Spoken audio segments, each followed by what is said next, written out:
just want to keep covered. Cool. Oh, So you noticed it was fun. That's fun. But I missed the rest of what you were saying. But that's already been said. Oh, okay. Cool. Now you There's said, a lot of up and down. mm-hmm. If you're open to it. yeah. Did you notice your brain locking up and kind of starting to think and then getting in trouble because your brain was starting? Oh, yeah. I noticed that once I started getting into the pattern of the number one, the footwork and just doing Right. this, then it just kind of It went away. It just went away again. Sure. So It kind of comes and goes. yeah. How was it when things were not what you thought they were going to be when they started? Like when you started into what you thought was one, but it turned out it wasn't one after all. I found myself ending up with number 3 instead of number 1. Right. Yeah. Did you, yeah, spontaneously you were doing a different release. You're consciously, I'm going to do number 1 over and over again, but sometimes 4 is coming out, and sometimes 3, and sometimes under the arm. And it's just sort of bubbling out of your subconscious. Your subconscious is actually reading it and going, oh, well, this is a better deal, do that. And you do it.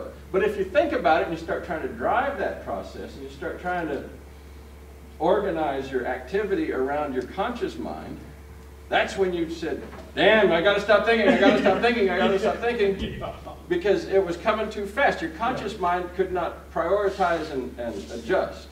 The subconscious will. And so it's like a skill set dealing with chaos that we have to learn to accommodate the chaos with the subconscious. And this goes towards the whole reason for messing with it much, is that's exactly what you need in hand Randori. That's exactly what you need in real Aikido. It's exactly what you need to do this, is to engage the subconscious mind, or in the old phrases, the Zen mind, or the Mushin, the mind and heart that has 0 in it.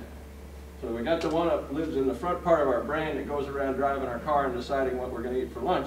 And we got that part, and we got this other part. And this other part does Aikido really well, once it's been trained a little bit. But the front part thinks about Aikido a lot and knows a whole lot about it, and it can write a book about it, and it can talk about it like it knows a lot of stuff, but it has a hard time actually doing it. It's like book smart, but not, it's too slow. It can do it if everything goes slow enough. We can talk about it and analyze it piece by piece, but it can't accommodate chaos too well. And that's really, creating harmony. Doing I of Aikido is blending with that chaotic state, with that energy that we cannot anticipate what it's going to be. So it's turning the brain off a little in order to, or not turning it off, but switching gears, changing a channel, going to this channel back here instead of that channel up there. Saying frontal lobe, just go along for the ride for a while, because when you start talking, when these images, or I'm going to do this, or I'm going to do that, when the ideas start bubbling in the front part of the brain, it slows you down so bad that your reactions are too late. That's what I noticed. The other thing that does that is being tired. Yeah. Tired, you can't think. Yeah. Exactly. Yeah. The first time I had this experience, exactly. Well, we'd go to a clinic, and we would work our asses off, and day after day after day after day, and about the 3rd day of clinic, I could get out, and Randori was like you could do no wrong. Holy moly, I've arrived. Well, you've arrived because your conscious brain is dead. You are exhausted, and you got no physical strength, and you got no physical and mental strength left, and it's just all coming out of a spontaneous subconscious place. And it was exactly what you described. You get very tired. You go through an ordeal where you just have no more energy, and you're just slogging through it by the numbers, and your automatic subconscious system takes over, and wow, it's good. It's like, whoa, I didn't know I could do that. It's a bunch of stuff like that. I know for me, a tremendous amount, I don't want to grab too many people with 2 hands.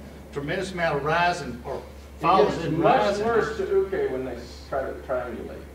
That's right. Golly, I Much mean, it was, tougher. I noticed too that the same technique kept showing up after I quit thinking Right. for a bit. And then it took a while for it to go away. Mm-hmm. And I didn't worry about it. Right. It did finally change, but I don't know, it just boom, boom, Right. boom. That technique was Just showed up over and over and over over. and over and over. And Right. it finally went away on its own, which is kind of neat. That's really cool. Yeah, so That's that's really pretty cool. So the next incremental thing I want to try, and these may or may not work for you, but what I've noticed is so far we've been taking turns. So Kyle and Derek are getting me, and Kyle gets me first, and then Derek gets me. But they could potentially get me simultaneously or near simultaneously. And this is a condition of chaos that we're not used to from normal releases, but we are used to it. We just got to think about forgetting about one of them and doing an underarm release with the other. Now you got to go slow because they will run into each other. And it doesn't matter which underarm release you do. Say, okay, I'll do this one. Boom. You're always going to get collisions like that. So I recommend going pretty slow. But you're basically taking the same condition and getting near simultaneous reaction out of it. Now, if you try to do 2 releases at once, you get bound up. Your center of gravity stops traveling through space efficiently, and you wind up in some kind of crazy, you know, like you're, I don't know, like Lucy with the machines and the things are going too fast, and yeah, you get a little problem. But when you just say, okay, well, I'm just going to take the first one I feel like, whichever hand you want to do a release with, and you forget about the other one. You just sort of let it just flopsy bunny, you know. And you can arbitrarily, this time, now Tori is getting a little arbitrary.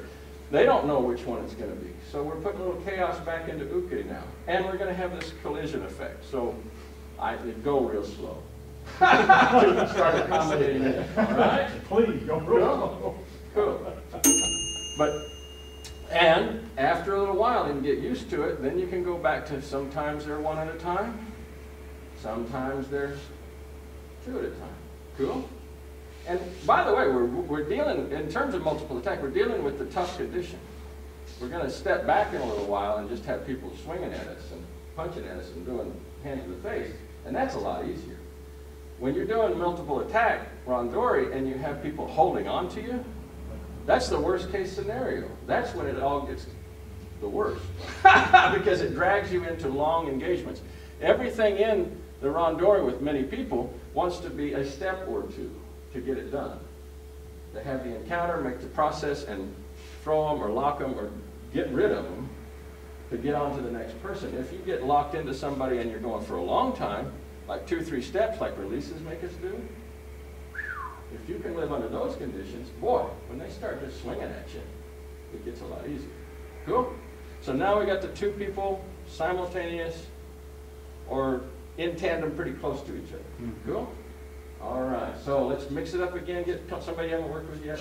I haven't worked with Rachel. I haven't worked with